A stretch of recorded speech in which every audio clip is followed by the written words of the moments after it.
क्या आपने तवे के ऊपर कभी हरी मिर्ची को फ्राई करा है? नहीं करा तो कर लीजिए और साथ ही साथ लहसुन को भी फ्राई कर लीजिए, क्योंकि सब्जी बेचने वाले ने आज मुझे एक बहुत ही कमाल की टिप बताई, जिसे जानने के बाद मेरे घर वाले हो गए काफ़ी खुश, क्योंकि ये टिप है ही इतनी खास कि आप एक बार इस टिप को देख लोगे तो आपके बहुत ही ज़्यादा काम आएगी।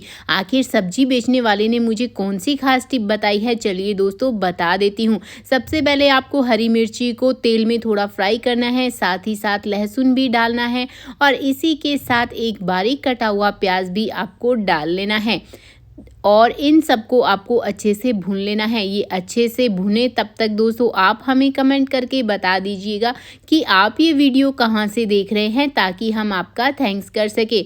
और पिछला थैंक जाता है सीमा जी को हैदराबाद से। और इसी के साथ दोस्तों हमने एक बारीक कटा हुआ टमाटर भी इसमें ऐड कर लिया है।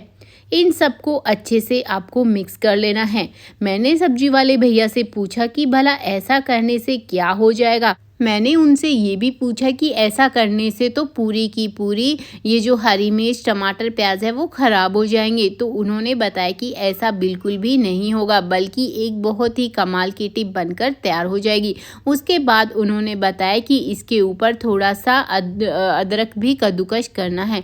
मैंने कहा भला अदरक को अब क्यों कद्दूकस करना है, वो भी तवे के ऊपर? मुझे तो कुछ समझ में भी नहीं आ रहा है। तो उन्होंने बोला कि जब आप एंड रिजल्ट देखोगे तो आप बहुत ही ज़्यादा खुश हो जाओगे। अक्सर हम शादी वगैरह में जाते हैं तो हम सोचते हैं कि यार ये वाली चीज़ अगर हमें घर पर मिल जाती तो कितना अच्छा होता। तो सब्जी वाले भैया ने मुझे वही बस ख़ास टिप बता दी है, तो मैं भी आपको बताने वाली हूँ। मैं भी आप लोगों की तरह हैरान हो गई थी जब उन्होंने ये बोला कि अब इसके ऊपर धनिया भी डाल दो।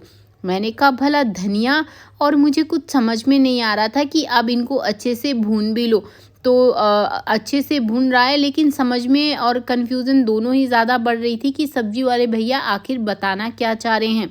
इन सबको मैंने अच्छे तरीके से भून तो लिया, लेकिन मैं काफ़ी ज़्यादा परेशान भी थी कि अरे यार कहीं ख़राब ना हो जाए।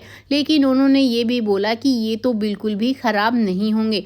तो हमने गैस की फ्लेम को अब बंद कर दिया है और ये अच्छे से भुनना भी शुरू हो गए हैं। काफ़ी ज़्यादा अच्छी खुशबू आ रही है, तो मुझे अब यकीन हो चला था कि हाँ, बनने तो कुछ अच्छा ही वाला है।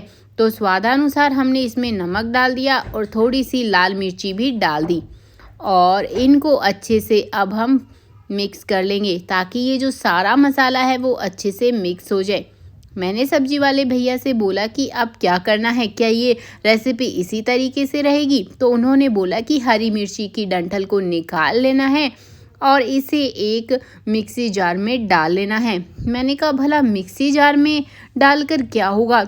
उन्होंने बताया कि अरे जैसे कि मैंने आपको पहले ही बता दिया था कि बहुत ही ज़्यादा खास टिप बनकर तैयार होगी। तो मैंने कहा इसके बाद कुछ और भी डालना है क्या? तो उन्होंने बताया कि हाँ, इसमें लगभग 2-3 चम्मच के करीब हमें दही डालना है। मैंने कहा भला प्याज टमाटर में दही, मुझे कुछ समझ में नहीं आ रहा है। तो उन्होंने कहा अरे अब इसको अच्छे से ग्राइंड कर लेना। मैंने भी इनको अच्छे से ग्राइंड कर लिया, फिर बोला कि इन्हें कटोरी में डालकर सर्व कर लेना। मैंने कहा भाई अब तो बता दो कि इसका हुआ क्या है। तो उन्होंने बताया कि ये हमारी प्याज टमाटर की बहुत ही स्वादिष्ट सी चटनी बनकर तैयार हो गई है।